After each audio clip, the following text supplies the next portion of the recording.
And after 5 weeks of stay-at-home order by the president, businesses are gradually coming back to work. COVID-19 has descended upon our world, disrupting global health, economic, social, and financial systems. Here in Nigeria, small businesses are said to be directly affected by the spread of COVID-19, and many more have been impacted by the partial shutdown of the economy. Analysts say the most of the 40 million small businesses in the country are ill-equipped to handle a crisis of this scale. Now, the central bank had introduced a 50 billion naira targeted credit facility as a stimulus package to support households and micro, small, and medium enterprises that are affected by the coronavirus pandemic. Yet, these small business owners say they are yet to see meaningful supporting actions from the government, causing a great deal of fear and uncertainty of the future of their businesses. Joining me now to say it as it is Ada Osakwe, the founder of Nuli, a small and growing food service business in Lagos. Good morning, Ada. Thank you for joining us. Good morning, Chimeze. Thank you for having me. So your business was one of the essential services during the lockdown, but what was doing business like for you during the 5 weeks of lockdown? To say the least, it's been very tough. A lot of issues from anything to do with supply chain, with our food prices going up due to the logistical hurdles for the lockdown, as well as the fact that people were just not consuming in the way that they typically would, even for food, even if the fact that we're an essential business. We are dependent on foot traffic, so we need people to come into our restaurants and interact and obviously buy from us. And so as a result, 10 of our 10 stores, only one was able to operate in April, and continuously even now. And it's only that one store that's doing deliveries. Thank goodness we were set up for that. But overall, from a financial standpoint, our April numbers was 20% of what we would typically take home in every month. Now, what is your immediate challenge as a business owner with this COVID-19 here? I think for me, my immediate challenge has been to do with my workforce. The fact that you have skilled workers who have dependent on a job for their livelihoods. And they are not the poorest of the poor, so they don't fall into the category that the government has announced and given palliatives to. But for me, they are just maybe one step away from it. They're just one salary missed away from being the poorest of the poor, because they typically live this day-to-day type lifestyle. So that for me has been my biggest worry, what keeps me up at night, that I'm going to have to let people go.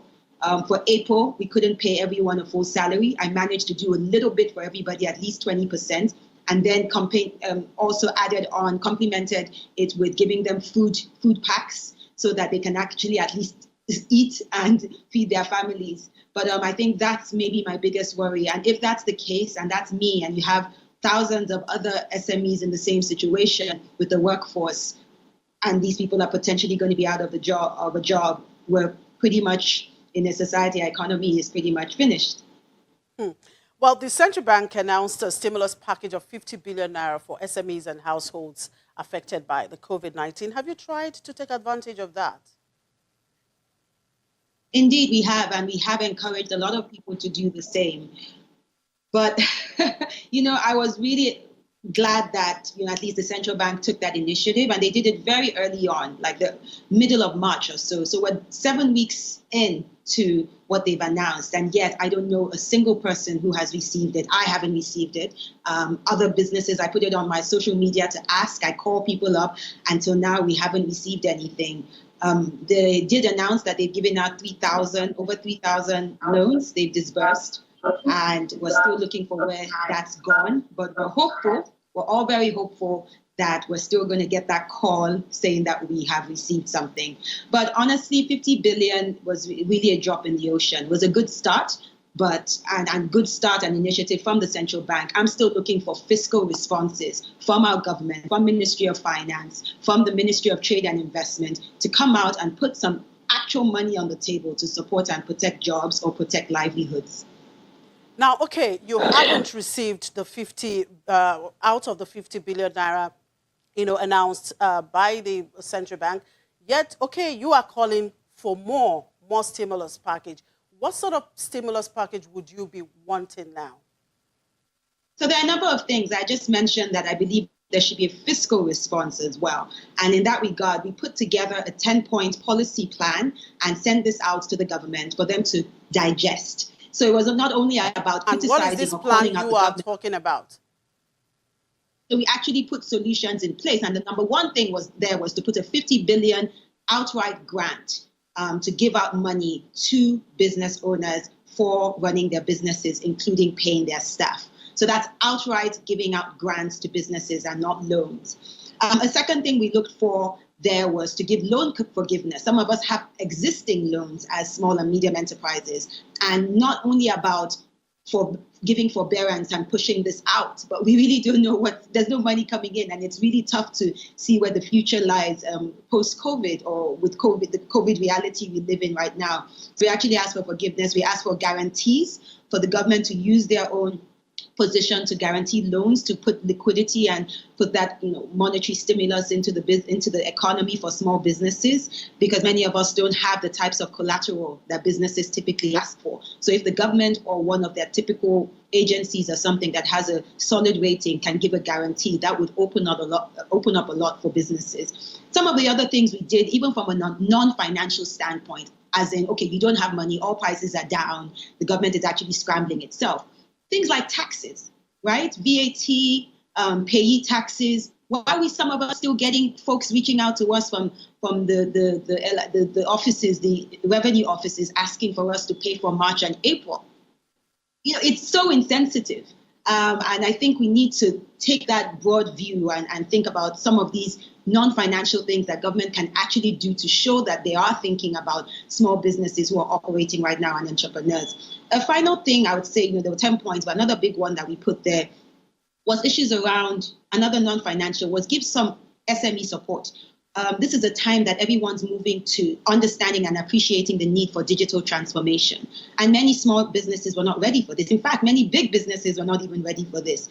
But what the government can also do, or what they can work with their partners, is to encourage people who already know this area, experts in lawyers, accountants, other experts in digital transformation, to support and give business support for SMEs to understand what's going on in their businesses and how they can pivot, how they can move and transition into a digital economy.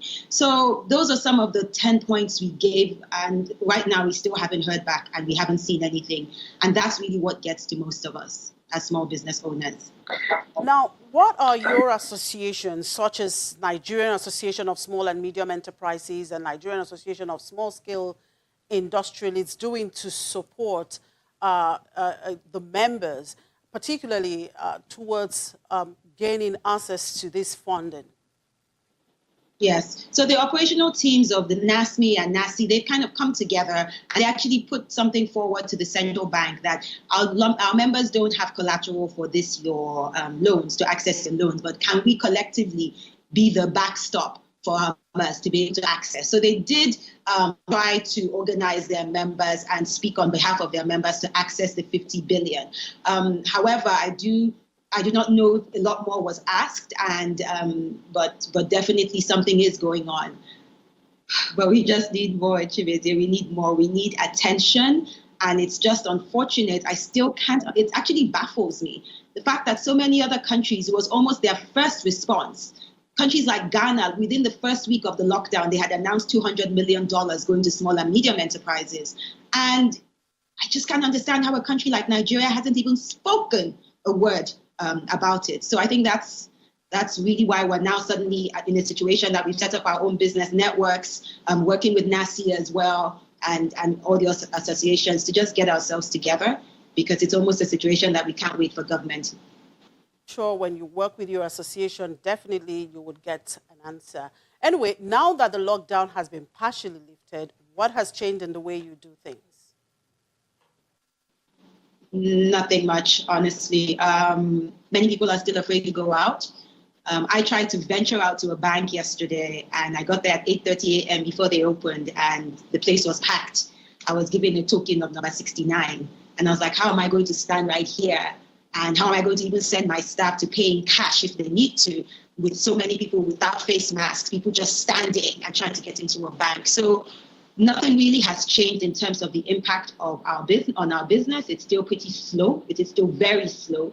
And we just have to start thinking, now that we know there's no support as well from the government to help ease the pain for our staff. Now I'm actually looking through the list of my people. I'm looking at who I have to let go at a time like this. And it's so unfortunate. So aside from asking government to do this and that, what kind of business strategy have you tried to put out in order to swing through this pandemic, aside from letting your staff go? So like I mentioned, even for April, we were able to pay at least some salary, and then we put out food. We bought packs of food, of pasta, of dry food to give to our staff. And that's a strategy a lot of other SMEs are now trying to adopt, that if we can't outright pay them, let's at least feed them and feed their families, because everybody knows that it's a bad situation all around. Everyone is impacted. The government, banks, everybody's impacted. So that's one strategy. We were already on a digital transformation path, and we now have to basically look at that. We have to most likely close most of our outlets going forward, and just keep pushing on people ordering on our apps, ordering on our online platforms, and making sure that the delivery system is also good. Another thing that we're looking at, even enhancing, again, the issues around health and safety. And that's really how we're just looking to go forward. And I would just say, finally, money is still very important. So government can't do it. We're looking amongst ourselves, private equity, private financing. How can we crowdsource money to support each other? How can we look at other organizations, non-profit organizations, development finance institutions who have this funding and they want to support? And how do we now ensure that it kind of gets to us as beneficiaries? So that's really what we're trying to do through this time. So before I let you go, Ada, what keeps you going when you see your business destroyed? Wow. Chimizia, it's what has kept me going, even in a tough operating environment for an entrepreneur, which is Nigeria. It's what has kept me going all this time. It's the fact that I still do believe in what we have in Nigeria. I believe in our people. I believe this is my nation. This is my country. And I want to give all I can. And I think I just want to keep trying. That's what keeps me going. I just want to know that I tried my best and I did all I could that was in my power, that was in my, what I could do. And that's really what keeps me going, that I tried. You just have to continue to try. Thank you for your time, Ada. Ada Osakwe is the CEO, Newly.